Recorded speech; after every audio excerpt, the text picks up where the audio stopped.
আসসালামু আলাইকুম রহমতুল্লাহি ওবরকাতুহু। সম্মানিত দর্শক, আমরা সম্ভবত আমাদের যে সমুদ্র উপকূল বঙ্গোপসাগর এটি নিয়ে একটা ঝামেলায় পড়তে যাচ্ছি।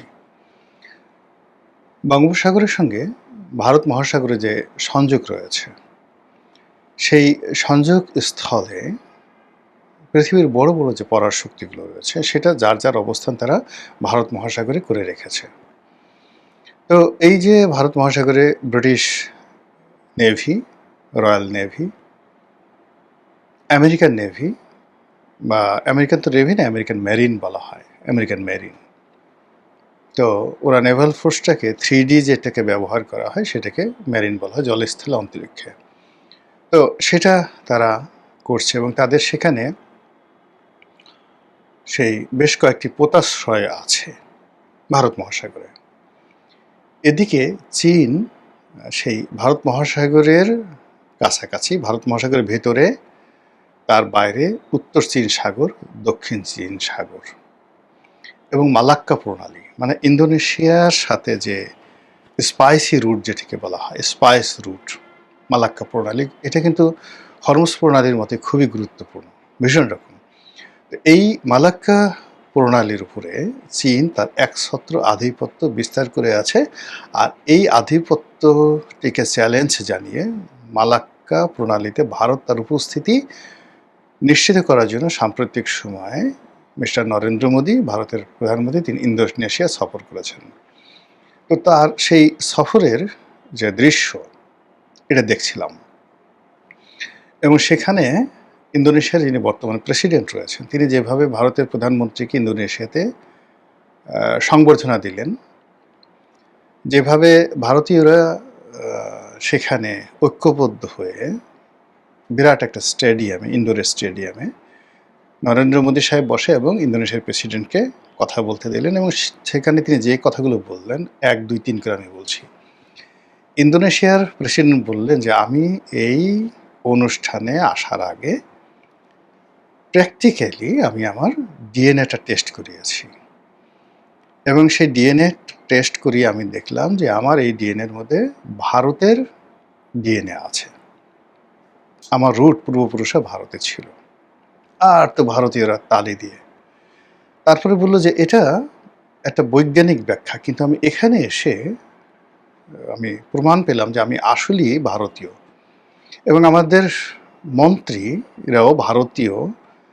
এটা আমি কিভাবে বুঝলাম, উনি খুব জোক করে বলছিলেন, সেটা হলো এখানে যখন ইন্ডিয়ান মিউজিকগুলো হচ্ছিল তখন আমার শরীরটা নাচতেছিল, মাই বডি ওয়াজ ড্যান্সিং, আমার নিজের অজান্তে।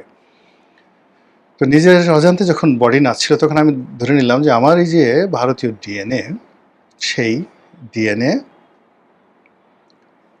ওই ভারতীয় মিউজিক শুনে সে তার আমার অজান্তে কমান্ডের বাইরে আমার বডিকে নাচাচ্ছিল। আর আমি যখন নাচছিলাম তখন আমার মন্ত্রী যারা বসে আছেন তারাও নাচছিল এবং গাইছিল। তো আমার মনে হচ্ছে তাদের ডিএনও ভারতীয় এবং নরেন্দ্র মোদী শুধু এই কথা বারবার শুনছেন আর বারবার 2 হাত কপালে তুলে ইন্দোনেশিয়ার প্রেসিডেন্টকে স্বাগত জানাচ্ছিলেন বা কৃতজ্ঞতা প্রকাশ করছিলেন। অন্যদিকে মিস্টার নরেন্দ্র মোদী যখন যাচ্ছিলেন, তিনি একটা ছবি তার যে এক্স হ্যান্ডেলে তিনি সেটা দিয়েছেন। সেখানে দেখা গেল যে তাকে রিসিভ করার জন্য ইন্দোনেশিয়ার যে ওয়ার প্লেনগুলো রয়েছে, জঙ্গি বিমানগুলো রয়েছে, ব্যাপকভাবে তাকে এই সংবর্ধনা দিয়ে, গার্ড অব অনার দিয়ে, আকাশ থেকে গার্ড অব অনার দিয়ে নরেন্দ্র মোদীকে সেখানে আহ্বান তারা জানালো। এবং আপনারা জানেন যে ইন্দোনেশিয়ার যে জাতীয় প্রতীক গারুদা, গারুদা, এই গারুদা প্রতীকটি মূলত হিন্দুদের একটা দেবতা এবং ওখানে বহু সংখ্যক হিন্দু ধর্মাবলম্বী ইন্দোনেশিয়াতে আছে। তো এখন এই যে নরেন্দ্র মোদীর যে ইন্দোনেশিয়া সফর এবং এখানে যেভাবে ইন্দোনেশিয়া বিশ্বের বৃহত্তম মুসলিম দেশ এবং ইন্দোনেশিয়া বলল যে, আমরা, প্রেসিডেন্ট বললেন যে ভারত এবং ইন্দোনেশিয়া দেশ শুধুমাত্র বৃহত্তম, একে তো তারা বৃহত্তম মুসলিম দেশ আর গণতান্ত্রিক দেশ হিসাবে মানে 4র্থ বৃহত্তম দেশ, 4th লার্জেস্ট কান্ট্রি। আর বিশ্বের 1 নম্বর গণতান্ত্রিক দেশ হলো ভারত, মানে জনসংখ্যার দিক থেকে 1.4 বিলিয়ন, মানে 140 কোটি মানুষ সেখানে আছে। এবং এই যে ১৪০ কোটি মানুষের সঙ্গে ইন্দোনেশিয়ার যে জনসংখ্যা একীভূত করে তারা মূলত এই মুহূর্তে যে প্যাক্ট করতে চাচ্ছে, সেই প্যাক্টটি হলো সেই মালাক্কা প্রণালীকে আমেরিকা মুক্ত রাখার জন্য, মালাক্কা প্রণালীকে চীন মুক্ত রাখার জন্য, এবং মালাক্কাতে যেন হরমুজের মতো ঘটনা না ঘটে। ফলে আপনি দেখুন প্রতিটি রাষ্ট্রই কিন্তু যার যার সেই সমুদ্রপথ, পোতাশ্রয় এগুলো সামাল দেওয়ার জন্য কাজ করছে। আর অন্যদিকে আমরা বে অফ বেঙ্গল মানে বঙ্গোপসাগর নিয়ে আমাদের মস্তিষ্কে কিছু ঢুকছে না।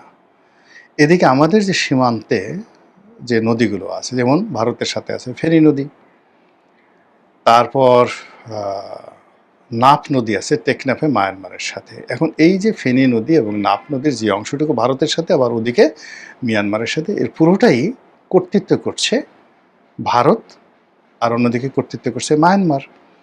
আমাদের নেভাল ফোর্স আছে, সব কিছু আছে, আমরা মাঝে মধ্যে সেখানে টহল দিচ্ছি, কিন্তু ওরা আমাদের জেলেদেরকে ধরে নিয়ে যাচ্ছে, লোকজনকে ধরে নিয়ে যাচ্ছে এবং একটা যুদ্ধাবস্থা তারা চালাচ্ছে, কিন্তু আমরা কিছুই করতে পারছি না। তো যেখানে দুটো নদীকে ঠিক করতে পারছি না, সেখানে বঙ্গোপসাগর নিয়ে তো কল্পনাই করা যায় না। এখন বঙ্গোপসাগরে পাকিস্তান এখানে সাবমেরিন পাঠাবে, আমেরিকা এখানে পুরো বঙ্গোপসাগরের উপর কর্তৃত্ব নেওয়ার জন্য, এবং এখানে মহীসোপান হিসেবে আমাদের বাংলাদেশের ভূমি এবং সেন্ট মার্টিন, টেকনাফ, উখিয়া এই অঞ্চলকে তারা টার্গেট করে এর যে মোহনায় যে আপনার মায়ানমারের যে অংশটুকু রয়েছে রাখাইন রাজ্য, সেটাকে টার্গেট করে আমেরিকা সর্বশক্তি নিয়োগ করছে এই বে অফ বেঙ্গল কেন্দ্রিক। তাদের টোটাল ম্যারিন ফোর্সগুলো তারা এখানে নিতে চাচ্ছে।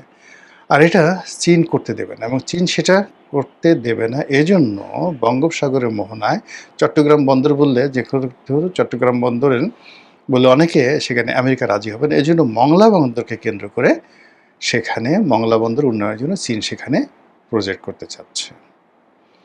ফলে বোঝার চেষ্টা করুন যে আমাদের এই বঙ্গোপসাগর এই মুহূর্তে কিভাবে যুদ্ধের অধিক্ষেত্র বা যুদ্ধের দামামা বাজার মতো একটা অবস্থা বা পরিস্থিতি তৈরি হয়েছে। আবার আপনি যদি চিন্তা করেন যে এই বঙ্গোপসাগরকে কেন্দ্র করে যদি পরাশক্তিগুলো আমাদেরকে টানে, মানে তারা নিজেরা কিন্তু যুদ্ধ করবে না। চীন কখনো আমেরিকার সাথে যুদ্ধ করবে না, পাকিস্তান কখনো ভারতের সাথে যুদ্ধ করবে না বঙ্গোপসাগর নিয়ে, কিন্তু এখানে কি করবে, মানে গরিবের ভাউজ হিসেবে আমাদেরকে টেনে যে কোনো একটা পক্ষে ট্যাগ করে দিয়ে একজনের শত্রু বানাবে আর একজনের মিত্র বানাবে। এবং এই যে টানাটানি, এই যে রশি টানাটানি, সেই রশি টানাটানির মধ্যে আমরা যদি পড়ি আমাদের কোমর ছিঁড়ে যাবে, দেহ ছিন্ন বিচ্ছিন্ন হয়ে যাবে। কিন্তু এগুলো মোকাবেলা করার জন্য আমাদের কোনো রকম প্রস্তুতি নেই। গেল বঙ্গোপসাগর। এরপরে যেটা শুরুতে বলছিলাম, নাফ নদী, টেকনাফের নাফ নদী। এই নাফ নদীর উপকূলে বঙ্গোপসাগর এর যে অংশ পাড়ি দেয় সেন্ট মার্টিন, পুরো এলাকাটা মানে আমাদের জন্য আসলে এখন বিরাট একটা ঝামেলার বিষয় হয়ে গেছে। শুধু তাই নয়, কক্সবাজার, পুরো কক্সবাজার জেলা, বান্দরবন, খাগড়াছড়ি, এটি আমাদের জন্য এখন একটা গলার কাঁটায় হয়ে গেছে। এবং এখানে আমাদের সেনাবাহিনী, আমাদের বিজিবি, আমাদের পুলিশ, আমাদের সরকারি কর্মকর্তা এবং ওখানে যারা বসবাস করছেন, বাংলাদেশ রাষ্ট্রের প্রতি আনুগত্য যারা দেখাচ্ছেন, পাহাড়ি এবং বাঙালি, সবাই এখন চতুর্মুখী চক্রান্তের মধ্যে পড়েছেন। ওই পাহাড়কে কেন্দ্র করে, ওই এলাকাকে কেন্দ্র করে সেই বিভিন্ন মিলিট্যান্ট গ্রুপ, এটা রোহিঙ্গাদের মিলিট্যান্ট গ্রুপ হতে পারে, কুকিসিনদের মিলিটারি গ্রুপ হতে পারে, শান্তি বাহিনী হতে পারে, পাহাড়ি হতে পারে, অন্ততপক্ষে 20 থেকে 25টি সশস্ত্র গ্রুপ এই পুরো পাহাড়ি এলাকাকে তারা টার্গেট করে তারা যে তাণ্ডব চালাচ্ছে, তাতে করে ওই এলাকার মানুষের জীবন তছনছ হয়ে গেছে। এবং ওখানে যারা সরকারি কর্মকর্তা আছেন, এমনকি মিলিটারি পার্সোনাল আছেন, তারা কেউ কিন্তু স্বস্তিতে নেই। অথচ ওই পুরো এলাকাটি আমাদের জন্য আসলে আল্লাহ রাব্বুল আলামিন ভূস্বর্গ হিসেবে দান করেছেন, কিন্তু আমরা এই জিনিসগুলো সামাল দিতে পারছি না। এরপর আসেন ভারতের প্রায় 4000 কিলোমিটার সীমান্ত। এর বেশিরভাগ অঞ্চল ভারত ইতিমধ্যে কাঁটা তারের বেড়া নির্মাণ করেছে। আর যে সকল অঞ্চল ৩০০ বা ৪০০ কিলোমিটারের মতো জায়গা এখনও কাঁটা তারের বেড়া তৈরি হয়নি, কিন্তু এই এলাকা দিয়ে প্রতি মুহূর্তে ভারত বাংলাদেশে পুশিং করার জন্য যে চাপের মধ্যে রেখেছে আমাদের নেভিকে, আমাদের বিজিবিকে, পুলিশকে এবং সীমান্তে বসবাসকারী সাধারণ জনগণকে। একদিন দেখলাম যে মুষলধারে বৃষ্টি হচ্ছে। তো সেই বৃষ্টির মধ্যে মানে বুক পরিমাণ পানি, সেই পানির মধ্যে অস্ত্র নিয়ে বিজিবির যারা লোকজন তারা সীমান্ত পাহারা দিচ্ছে। এই নির্মম দৃশ্য, এই মানসিক চাপ নিয়ে একটা যুদ্ধ অবস্থা নিয়ে আপনি বেশি দিন আসলে এগোতে পারবেন না। সেই কাজগুলো কিন্তু এখন হচ্ছে। আর এগুলোর যে কূটনৈতিক সমাধান, ডিপ্লোম্যাটিক সলিউশন আমরা করতে পারছি না। এগুলোর মিলিটারি সলিউশন আমাদের জন্য একেবারে অসম্ভব। আর এই মুহূর্তে যেটি সম্ভব সেটা হলো জাতীয় ঐক্য। সেই ঐক্যের জায়গাগুলো রীতিমতো বড় বড় ফাটল তৈরি হচ্ছে।